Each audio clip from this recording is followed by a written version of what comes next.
ಅಮೃತಧಾರೆ ಧಾರಾವಾಹಿಯಲ್ಲಿ ಇಷ್ಟು ದಿನ ಗೌತಮ್ ದಿವಾನ್ ಹಾಗೂ ಭೂಮಿಕಾ ದಿವಾನ್ ದೂರವೇ ಇದ್ದರು.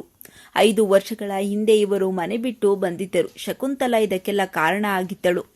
ಈಗ ಎಲ್ಲರೂ ಒಂದೇ ವಟಾರಕ್ಕೆ ತೆರಳಿದ್ದಾರೆ. ಭೂಮಿಕಾ ಈಗ ಆಕಾಶ್ಗೆ ತಂದೆ ಯಾರು ಎಂಬ ವಿಚಾರ ತಿಳಿದಿರಲೇ ಇಲ್ಲ.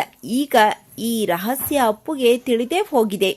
ಭೂಮಿಕಾಗೆ 2 ಮಕ್ಕಳು ಜನಿಸಿದ್ದರು. ಈ ಪೈಕಿ ಒಂದು ಮಗುವನ್ನು ಜಯದೇವ್ ಕಳೆದು ಹಾಕಿದ್ದಾನೆ. ಈ ವಿಷಯ ಭೂಮಿಕಾಗೆ ಬೇಸರ ಮೂಡಿಸಿತ್ತು. ಇದೇ ಸಮಯದಲ್ಲಿ ಶಕುಂತಲಾ ಬೆದರಿಕೆ ಹಾಕಿದ್ದಳು. ಗೌತಮ್ನಿಂದ ದೂರ ಇರುವಂತೆ ಸೂಚಿಸಿದ್ದಳು. ಇಲ್ಲವಾದಲ್ಲಿ ಕುಟುಂಬ ನಾಶ ಮಾಡೋದಾಗಿ ಹೇಳಿದ್ದಳು. ಇದರಿಂದ ಬೆದರಿದ ಭೂಮಿಕಾ ಮನೆ ಬಿಟ್ಟು ಹೋಗಿದ್ದಳು.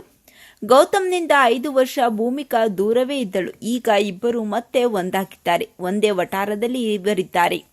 ತಂದೆ ಯಾರು ಎಂಬ ವಿಚಾರವನ್ನು ಭೂಮಿಕಾ ಇಷ್ಟು ದಿನ ಅಪ್ಪುನಿಂದ ಮುಚ್ಚಿಟ್ಟಿದ್ದಳು. ಆದರೆ ಈಗ ಆ ವಿಷಯ ಗೊತ್ತಾಗುವ ಸಮಯ. ಈ ವಿಷಯ ಅಚಾನಕ್ಕಾಗಿ ರಿವೀಲ್ ಆಗಿದೆ.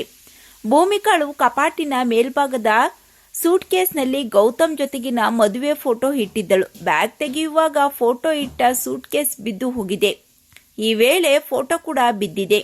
ಫೋಟೋ ನೋಡುತ್ತಿದ್ದಂತೆ ಆಕಾಶ್ಗೆ ಶಾಕ್ ಆಗಿದೆ. ಆತನಿಗೆ ತಂದೆ ಯಾರು ಎಂಬ ಸತ್ಯ ಗೊತ್ತಾಗಿದೆ.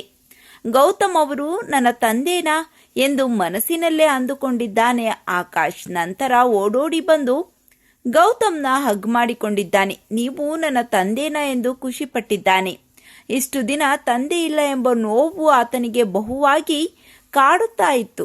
ಈಗ ತಂದೆ ಸಿಕ್ಕಿರೋದು ಆತನಿಗೆ ಖುಷಿ ಕೊಟ್ಟಿದೆ. ಈಗ ಗೌತಮ್ ಹೆಣ್ಣು ಮಗುವನ್ನು ದತ್ತು ಪಡೆದಿದ್ದಾನೆ. ಅದು ಗೌತಮ್ ಭೂಮಿಕಾ ಮಗಳೇ ಇರಬಹುದು ಎಂದು ವೀಕ್ಷಕರು ಊಹಿಸುತ್ತಿದ್ದಾರೆ. ಈ ಬಗ್ಗೆ ನಿಮ್ಮ ಅನಿಸಿಕೆಗಳನ್ನು ಕಾಮೆಂಟ್ ಮಾಡಿ ತಿಳಿಸಿ.